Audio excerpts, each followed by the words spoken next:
ઉદાહરણ 4.7 જેમાં આપણે કીધું છે કે ગેલિલિયોએ તેના પુસ્તક ટુ ન્યૂ સાયન્સમાં એવું વિધાન કર્યું છે કે 45 ડિગ્રીના ખૂણા સાથે સમાન તફાવત ધરાવતા બે જુદા જુદા કોણે પદાર્થને પ્રક્ષિપ્ત કરવામાં આવે તો તેમની અવધિ સમાન હોય છે. આ વિધાન સાબિત કરો. હવે ગેલિલિયોએ એમના પુસ્તક ટુ ન્યૂ સાયન્સમાં એવું વિધાન કર્યું છે કે 45 ડિગ્રીના ખૂણા સાથે, ધારો કે આ એંગલ 45 ડિગ્રીનો છે, આ 45 ડિગ્રીના ખૂણા સાથે થીટા જેટલો સમાન તફાવત ધરાવતા બે જુદા જુદા કોણે પદાર્થને પ્રક્ષિપ્ત કરવામાં આવે તો તેમની અવધિ સમાન મળે છે. ફરીવાર એકવાર સમજો કે 45 ડિગ્રીના ખૂણા સાથે, ધારો કે આ એંગલ 45 ડિગ્રી છે અને આ 45 ડિગ્રીના ખૂણા સાથે સમાન તફાવત ધરાવતા બે જુદા જુદા કોણે પદાર્થને પ્રક્ષિપ્ત કરવામાં આવે છે. ચલો આપણે એક પદાર્થને 45 માઇનસ થીટા કોણે પ્રક્ષિપ્ત કરીએ છીએ. આ એંગલ તો આજે મેં લાઈન દોરી છે તો કેટલી છે? 45 ડિગ્રી છે. તો આ એંગલ હું થીટા લઈ લઉં છું.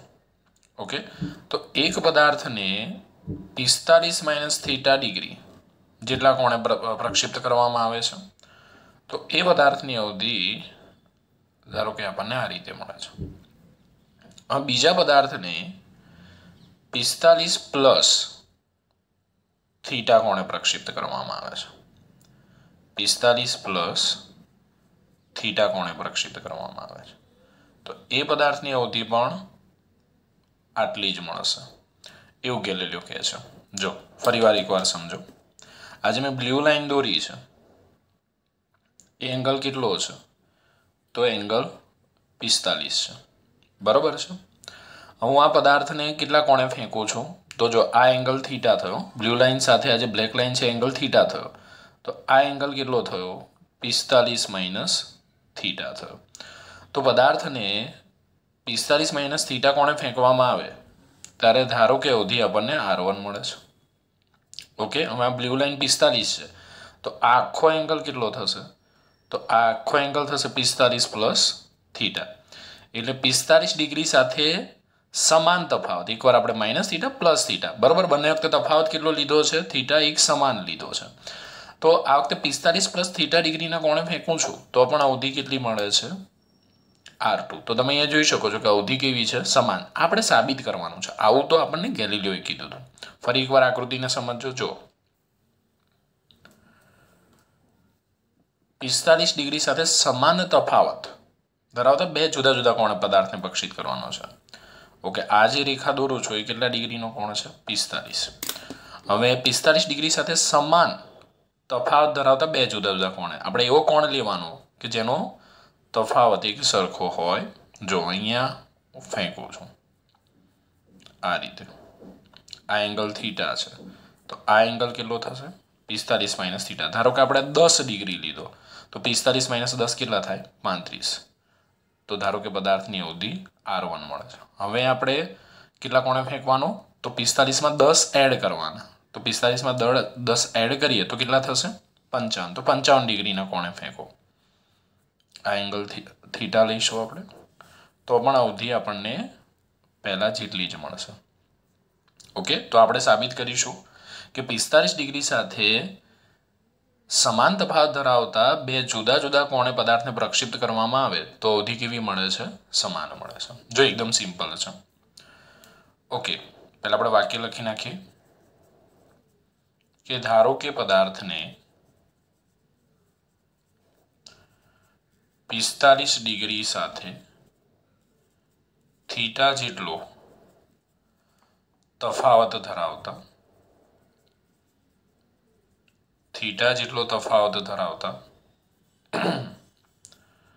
એટલે કે 45 ડિગ્રી માઇનસ થીટા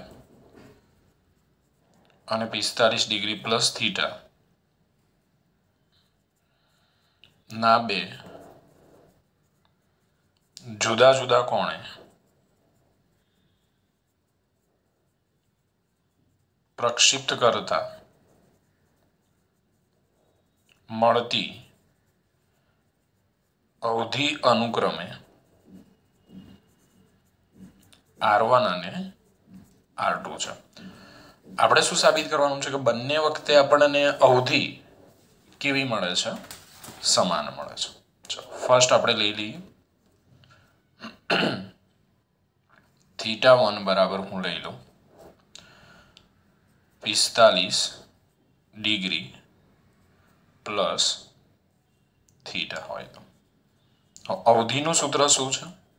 તો અવધિનું સૂત્ર છે આપણી જોડે R is equal to V0 square sine 2 theta by g. હું થીટાની જગ્યાએ θ1 લઉં છું. એકવાર આપણે θ1 બરાબર કેટલા લઈશું? 45 પ્લસ થીટા, અને એકવાર આપણે θ2 કે θ1 બરાબર કેટલા લઈશું? 45 માઇનસ થીટા. ઓકે ઓકે, તો R1 is equal to V0 square sine 2. Okay, અહીંયા θ1 ની જગ્યાએ કેટલા મૂકીશું? તો θ1 ની જગ્યાએ આપણે મૂકીશું 45 ડિગ્રી પ્લસ થીટા બાય જી. ચલો V0 સ્ક્વેર સાઇન 2 ને અંદર લઈ જાઓ તો 45 into 2 90 degree plus theta by g. दोस्तों साइन 90 प्लस थीटा, तो 90 plus 2 theta, sorry 90 plus 2 theta, 2 multiply by 45 90, 2 multiply by theta 2 theta થશે.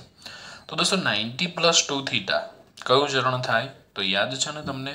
અહીંયા ધ્યાન આપો, આ 0, આ 90, 180, 270 અને આ 360. તો 90 પ્લસ એટલે કયું ચરણ કહેવાય? તો આ પહેલું ચરણ, આ બીજું ચરણ, ત્રીજું ચરણ, ચોથું ચરણ. તો બીજું ચરણ કહેવાય. બીજા ચરણમાં સાઇન કેવા છે? પ્લસ 90 છે, વિધેય બદલાશે.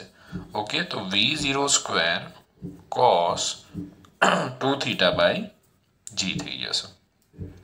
ઓકે, તો જ્યારે પદાર્થને 45 ડિગ્રી પ્લસ થીટા કોણે ફેંકવામાં આવે ત્યારે અવધિ આપણને આવી મળી V0 square cos 2 theta by g. હવે આપણે પદાર્થને કયા કોણે ફેંકીશું? તો θ2 ઇઝ ઇક્વલ ટુ લઈ લો 45 ડિગ્રી માઇનસ થીટા હોય તો અવધિ કેટલી મળે છે? ચલો ગણતરી કરી લઈએ.